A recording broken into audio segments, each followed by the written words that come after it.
সুপ্রিয় দর্শক, আসসালামু আলাইকুম। আপনারা ইতিমধ্যে জানতে পেরেছেন যে আমাদের কলাপাড়া উপজেলার বালিয়াতুলি ইউনিয়নের ঐতিহ্যবাহী পাড়া তুলতুলি পাড়ার রাখাইন ধর্মাবলম্বীদের আয়োজিত সেই 3 দিন ব্যাপী অনুষ্ঠানের আজকের প্রথম দিন। আপনারা অনেকেই জানেন না যে এই অনুষ্ঠানটি কেন আয়োজন করা হয়েছে। উক্ত অনুষ্ঠানটি আয়োজন করার একমাত্র কারণ ঐতিহ্যবাহী তুলতুলি পাড়ার একমাত্র গুরু ঠাকুর গত 90 দিন আগে মারা গেছেন, অর্থাৎ প্রয়াত উকিন্দা মহাথেরোর লাশের অন্ত্যেষ্টিক্রিয়ার জন্য এই আয়োজনটি তারা করেছেন। তো আপনারা এখন যে মঞ্চটা দেখতে পাচ্ছেন, এটা মঞ্চ বলবো না কি বলবো আমি পুরোপুরি জানি না, তবে এই যে মন্দিরের মতো এই যে জিনিসটা দেখতে পাচ্ছেন, এটার ভিতরেই সেই প্রয়াত উকিন্দা মহাথেরোর লাশ আছে। তো তারা এখানে তাকে আজকের মতো রেখেছেন, কিন্তু এর আগে তাকে নাকি তাদের পাড়ার ভিতরে প্রায় 90 দিনের মতো মমি করে রাখা হয়েছিল। সেখান থেকে অ্যাকচুয়ালি মমি করে রাখা হয়েছিল না মেডিসিনের মাধ্যমে রাখা হয়েছে সেই বিষয়টা আমরা পুরোপুরি জানি না, তবে যেটা শুনছি যে মমি করে রাখা হয়েছিল। যাই হোক, সেখান থেকে স্থানান্তর করে তাকে এই স্থানে এনে তারা এই অনুষ্ঠানটি চালিয়ে যাচ্ছে। তো আমরা সর্বদক্ষিণ টিম ইতিমধ্যে সেখানে উপস্থিত হয়েছি। আপনারা এখন যে দৃশ্যটা দেখতে পাচ্ছেন, এটা হলো সেই প্রয়াত উকিন্দা মহাথেরোর লাশের অন্ত্যেষ্টিক্রিয়ার জন্য যে মঞ্চ করা হয়েছিল। 2-3টা মঞ্চ করেছে তারা, মূলত এগুলো কীরকমভাবে তারা পর্যালোচনা করবে আমরা পুরোপুরি জানতে পারি নাই। তবে যেটা বুঝতে পারলাম, এই যে আপনারা যে মঞ্চটা দেখতে পাচ্ছেন, এটার ভিতরে তাকে রেখে তারা অনুষ্ঠানটি পরিচালনা করবেন এবং তারপরে এই যে দেখতে পাচ্ছেন যে মঞ্চটা, এখানে এনে তাকে পোড়ানো হবে। তো আজকে প্রথম দিন, আজকে 26শে মার্চ, আগামীকালকে 27শে মার্চ অনুষ্ঠান চলবে এবং 28শে মার্চ তাকে নাকি এই স্থানে রেখে পোড়ানো হবে। তো আমরা সর্বদক্ষিণ টিম ইতিমধ্যে এখানে আসলাম মূলত আপনাদেরকে এই বিষয়টার জন্য ধারণা দেওয়ার জন্য। আমরা যে অনুষ্ঠানটি উদযাপনের জন্য আসি তেমনটাও না, আমাদের এলাকার ভিতরে এত বড় একটা অনুষ্ঠান চলতেছে সেই বিষয়টা আপনাদেরকে জানানোর জন্য এই স্থানে আমরা এসেছি। যাই হোক, আমি আমার স্থান থেকে মনে করি ধর্ম যার যার, উৎসবও তার তার। তো আপনারা এখন যেই বিষয়টি দেখতে পাচ্ছেন, এই যে মঞ্চটা দেখতে পাচ্ছেন, মঞ্চ বলবো না তারা মন্দিরের মতো তৈরি করছে সেটাও বলতে পারি না। যাই হোক, এটার ভিতরে তারা নাকি তাকে পোড়াইবে।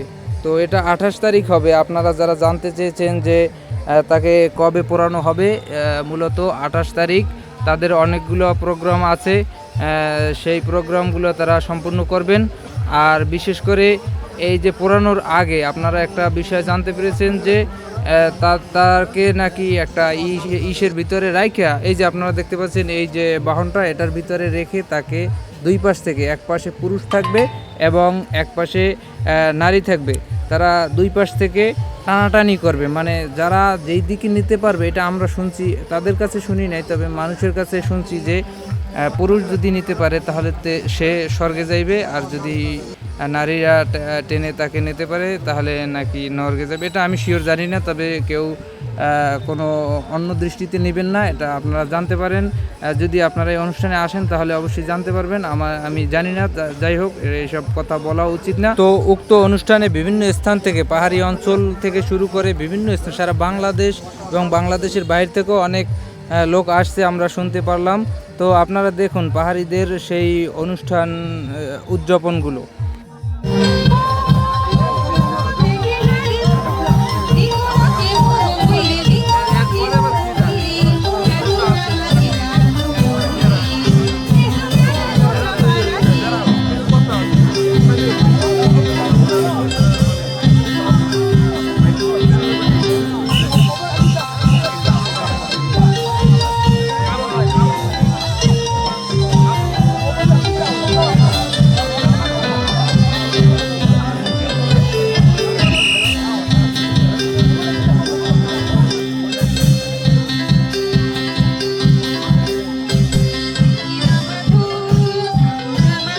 তো প্রিয় দর্শক, শুধু পাহাড়ি মেয়েরাই যে অনুষ্ঠানটি উপস্থাপনা করছে তেমনটাও না, আমাদের অঞ্চলের আশেপাশের যে পাড়াগুলো আছে, যেমন আমতলি পাড়া, আমখলা পাড়া, মির্চি পাড়া, এরকম অনেক পাড়া আছে। প্রত্যেকটা পাড়া থেকে, রাখাইনদের পাড়া থেকে অনেকগুলো ছেলেমেয়েরাই এই অনুষ্ঠানগুলো উদযাপন করছেন। আপনারা দেখতে পাচ্ছেন এই যে ছেলেরাও এই অনুষ্ঠানটি কিভাবে উদযাপন করছে, আপনারা দেখুন।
প্রিয় দর্শক, এতক্ষণ আপনারা দেখলেন প্রথম দিনের অনুষ্ঠান এবং দ্বিতীয় এবং তৃতীয় দিনের অনুষ্ঠানটি নাকি এর চাইতেও বড় আকারে তারা করবেন।